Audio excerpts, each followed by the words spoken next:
جس نے امام حسین کو خط لکھا تھا مولا آئیے، اس کو پتہ نہیں تھا امام حسین چل پڑے ہیں، چلا گیا بزنس کے غرض سے، تجارت کے غرض سے، کہتے ہیں واپس آیا کوفے، تجارت میں اس کو بہت نقصان ہوا، سب کچھ گوا کے آیا خالی ہاتھ ہو کے، گھر آیا، جیسے گھر کا دروازہ کھلا اس کی بیوی اور اس کی 4-5 سالہ بیٹی صحن میں بیٹھی تھی۔ کہتا ہے جیسے میری بیٹی نے مجھے دیکھا نا، دوڑے دوڑے آئی اور میرے سینے سے آ کے لپٹ گئی۔ کہتا ہے جب سفر پہ گیا تھا میری بیٹی نے مجھ سے کچھ مانگا تھا کہ بابا جب واپس آؤ نا اپنی بیٹی کے لیے یہ چیز لے کر آنا۔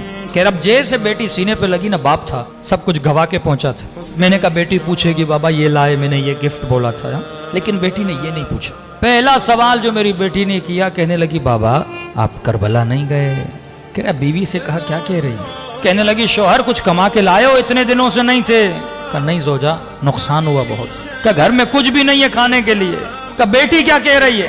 کیا شہر میں اعلان ہوا ہے کہ کربلا میں ایک باغی آیا ہے، جو بھی اسے مارے گا تلوار کے وزن کے برابر سونا دیا جائے گا۔ کما کر لائے ہو؟ کہا نہیں۔ کہا جلدی جا، گھوڑا اٹھا، جلدی پہنچ، دیر نہ کر۔ پورے کوفے کے لوگ جا رہے ہیں، جنگ ہے، اس نے گھوڑا لیا، بے دریغ دوڑاتے دوڑاتے پوچھتے پوچھتے میدان کربلا پہنچا۔ تاریخ لکھتی ہے جس وقت یہ کربلا پہنچا تھا یہ غالباً عصر عاشور کا وقت تھا۔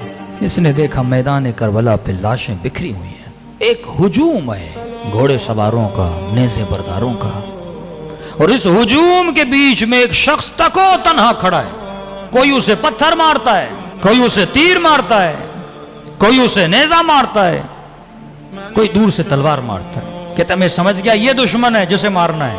میں بھی اس بھیڑ کے اندر گیا، اس ہجوم کے اندر گیا، میں نے کہا میں پیچھے کیوں رہوں؟ میں نے بھی ایک پتھر اٹھایا اور آگے بڑھ کے اسے مارنا چاہا۔ کہ جیسے مارنا چاہتا تھا نا، اس نے نگاہیں بلند کر کے مجھے دیکھنا شروع کیا۔ کہتا ہے وہ ہیبت اس کی نگاہوں میں تھی، وجود پہ لرزہ طاری ہو گیا۔ اب جو چہرہ دیکھا تو نورانی، ماتھا دیکھا تو سجدوں کے نشان۔ میں نے کہا یہ تو کہہ رہے ہیں کسی باغی کو مارنے آ رہے ہیں، یہ شکل باغیوں کی تو نہیں ہے۔ فوراً اپنے عقل کو روشن کیا اور جہالت کے لشکر کو مارا کہ کہیں ایسا نہ ہو غلط آدمی کو مار دو، پہلے پوچھو تو صحیح کون ہے۔ کہتے آگے بڑھا اور میں نے کہا السلام علیک ایھا الشیخ الکبیر، اے بوڑھے تجھ پر میرا سلام ہو۔ کہتے جب سلام کیا نا تو گویا اس کے چہرے پہ خوشی کے آثار آ گئے۔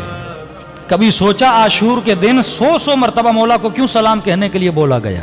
ایک بار سلام کرو، کہ نہیں عاشورہ کے دن میرے بابا حسین کو 100 مرتبہ سلام کرو۔ کہ مولا زین العابدین اتنے سلام کیوں؟ کہ کیونکہ عاشورہ کے دن میرا بابا ترس گیا تھا، کوئی سلام کرے میرے بابا کو۔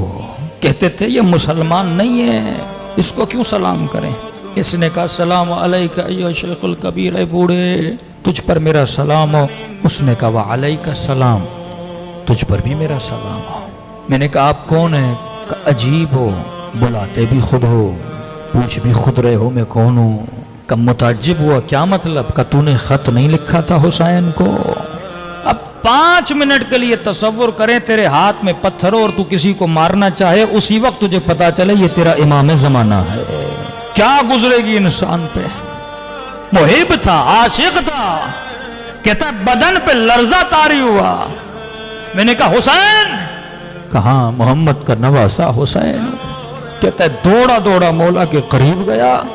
میں نے کہا مولا جب تک زندہ ہوں یہ تیر، یہ تلواریں، یہ پتھر اپنے وجود پہ کھاؤں گا۔ امام نے کہا نہیں، تیرا نام شہداء میں نہیں ہے، حسین کی بات مان، وقت بہت گزر چکا ہے، جتنا جلدی ہو سکے کربلا کی سرزمین سے نکل جا۔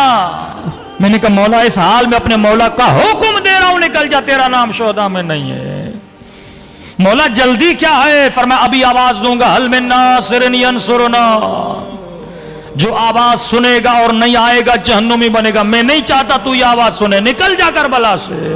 علماء فرماتے پتہ نہیں حسین کیوں اتنا اصرار کر رہے تھے، کہ شاید حسین یہ چاہتے تھے کوفے میں کوئی تو ہو میری زینب کے لیے چادر کا بندوبست کرے، کوئی تو ہو جو میری غربت کا اعلان کرے۔ کہتا جب حکم دیا نا امام نے، روتی ہوئی آنکھوں سے قدم پیچھے کرتا گیا۔ کہتا تھوڑا دور ہی ہوا تھا، پیچھے سے پھر آواز دی ذرا میرے قریب تو آ۔ کہتا ہے خوشی خوشی دوڑا، شاید حسین نے اذن جہاد دینا ہے۔ آگے بڑھا، مولا لڑوں، دفاع کروں، جان قربان کروں۔ کہا اس کے لیے نہیں بلایا۔ مولا کیوں بلایا ہے؟ کہ اپنے زخمی بدن اور زخمی انگلیوں سے حسین نے ایک انگوٹھی اتاری۔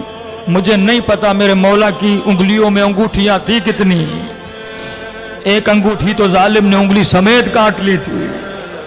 انگوٹھی اتاری اور مجھے دی، کہتا میں پریشان ہوں، مولا مجھے کیوں دے رہے؟ کہ دیکھ تو سفر پہ گیا تھا، تیرے گھر میں 4 سالہ بیٹی ہے، اس نے تجھے کہا تھا بابا میرے لیے انگوٹھی لانا، تجھے یاد نہیں تھا، حسین کو یاد ہے۔ اتنی محبت کرتے حسین تیرے بچوں سے۔ فرمایا تو بھی اپنے بچوں سے اتنا عشق نہیں کرتا جتنا حسین کرتے ہیں۔ شمر سینے پر ہے، کہتے شمر اب بھی وقت ہے، اب بھی وقت ہے، میں ضامن ہوں، گلا نہ کاٹ۔ کہتے لہی نے چھری چلائی پر گلا نہیں کٹا۔ پوچھنے لگا حسین گلا کٹ کیوں نہیں رہا؟ کہ یہ وہ جگہ ہے جہاں میرے نانا بوسہ دیا کرتے تھے، چھری نہیں چلے گی۔ دیکھ رہا ہے، کہتے ہیں گودی قتل گا جدال عقل و جہل تھا، وہاں پر بھی حسین بتا رہے ہیں عقل کیا ہے اور جہالت کیا ہے۔ یہاں پر بھی شمر باز نہیں آ رہا، اپنے ہاتھوں سے اپنے لشکر کو قتل کر رہا ہے۔ تبھی میرے چوتھے امام فرماتے ہیں میرے بابا کا گلا آگے سے نہیں کاٹا گیا، پیچھے سے کاٹا گیا۔ سجدہ شکر عطا کر، خدا نے حسین جیسا امام دیا جو تیری نسلوں سے پیار کرتا ہے۔ حسین جان حسین جان